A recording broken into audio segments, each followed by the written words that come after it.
YSR Congress party కార్యకర్త అమరేష్ మరియు ఈ జెడ్పీటీసీ ఎన్నికల్లో ఇండిపెండెంట్గా పోటీ చేసిన సురేష్ గారు వీళ్ళిద్దరిని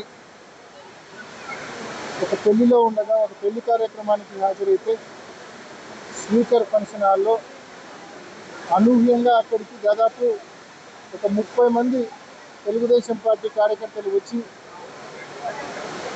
దాదాపు 5 వాహనాల్లో 30 మంది కార్యకర్తలు వచ్చి అత్యంత తీవ్రంగా కర్రలతో రాడ్లతో వాళ్ళను చితకబాడడం జరిగింది. విపరీతంగా కొట్టడం జరిగింది. ఒళ్ళంతా దెబ్బలే.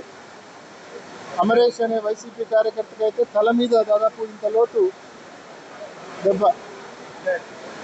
సో నథింగ్ బట్ భయభ్రాంతులకు గురి చేయడానికి, అంటే భయభ్రాంతులకు గురి చేయడానికి, మనుషులను చంపేదానికి కూడా వెనకాటంలో వెళ్ళి తెలుగుదేశం పార్టీ కార్యకర్తలు నాయకులు కేవలం ఈ ఎలక్షన్లలో భయభ్రాంతులకు గురి చేయాలా, వైఎస్ఆర్ కాంగ్రెస్ పార్టీ నాయకులు కార్యకర్తల మీద అందరి మీద దాడి చేయాలా, దాడి చేసి ఈ ఎలక్షన్ను తమరి కంట్రోల్లోకి తీసుకోవాలా అని చెప్పి ఒక కుట్రలో పన్నాగం ఇది.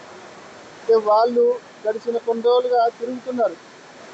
ఎక్కడే కానీ ఆశ కనిపించడం లేదు. వాళ్ళకు ఆశ కనిపించలేదు కాబట్టి ఇటువంటి కార్యక్రమాలకు వాళ్ళు మొదలుపెట్టారు. ఈ తెలుగుదేశం పార్టీ నాయకులకు, కార్యకర్తలకు, స్థానిక ఇన్ఛార్జికి, అదేవిధంగా చంద్రబాబు నాయుడు గారికి అందరికీ ఒకటే తెలియజేస్తూ ఉన్నాం.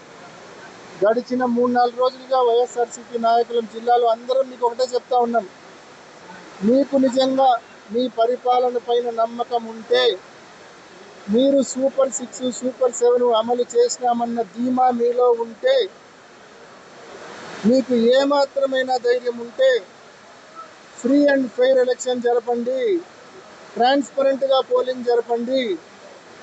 అంతే తప్ప ఈ మాదిరి కార్యకర్తల మీద, ఇతరుల మీద తీవ్రమైన దాడులు చేసి ప్రజలను, మిగతా వారిని భయభ్రాంతులకు గురి చేసి ఎన్నికలను మీ కంట్రోల్లోకి తెచ్చుకుందామనుకుంటే అది పిరికి పందలు చేసే పనులు, అధికార దుర్వినియోగం. అది అధికారం అడ్డం పెట్టుకొని ఇవాళ మీరు ఇటువంటి పనులు చేయగలుగుతూ ఉన్నారు. పోలీసులు మీకు అండగా ఉన్నారని చెప్పి, పోలీసులు మీకు తొత్తులుగా ఉన్నారని చెప్పి ఈ మాదిరి తప్పుడు పనులు మీరు చేయగలుగుతూ ఉన్నారు. ఇంత తప్పుడు పనులు చేస్తే చట్టం మమ్మల్ని శిక్షించదు, పోలీసులు మా వాళ్ళే అన్న ధీమాతో ఈ మాదిరి మీరు ఇటువంటి తీవ్రమైన చర్యలు చేస్తూ ఉన్నారు. చంద్రబాబు నాయుడు గారు, మీరు ఒక తప్పుడు సంస్కృతికి బీజం వేస్తూ ఉన్నారు. ఇది మంచిది కాదు. ఈ ఊరిని ప్రశాంతంగా ఉన్న పులివెందులను ఈ మాదిరి రెచ్చగొట్టి మీ కార్యకర్తలతో దాడులు చేస్తే ఇక్కడ భయపడతారని మీరు ఏమైనా అనుకుంటున్నారేమో. ఎవ్వరూ భయపడరు ఇక్కడ. ఇటువంటి దాడులు తక్షణమే మానుకోమని చెప్పి తెలుగుదేశం పార్టీ నాయకులను గట్టిగా హెచ్చరిస్తూ ఉన్నాం. ఇటువంటి దాడులు నిజంగా మానుకోకపోతే పర్యవసానాలు ఖచ్చితంగా తీవ్రంగా ఉంటాయి. మేము కూడా న్యాయస్థానాల దృష్టికి వెళ్తాం. ఇటువంటి హత్యాయత్న ప్రయత్నాలు మీరు చేస్తే న్యాయస్థానాలకు వెళ్తాం న్యాయం కోసం. పోలీసులు న్యాయం చేయకపోవచ్చు, పోలీసులు వాళ్ళకు తొత్తులుగా వ్యవహరించవచ్చు అధికార పార్టీకి, కానీ న్యాయస్థానాల ముందు నిలబెడతాం మీ అందరినీ కూడా.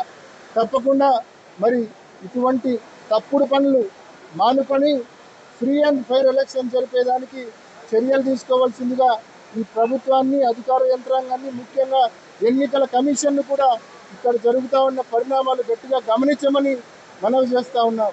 ఇవాళ ఉదయం నుంచి ఈరోజు ప్రతి గ్రామంలో వైఎస్ఆర్ కాంగ్రెస్ పార్టీ కార్యకర్తలకు ఫోన్లు చేస్తూ ఉన్నారు.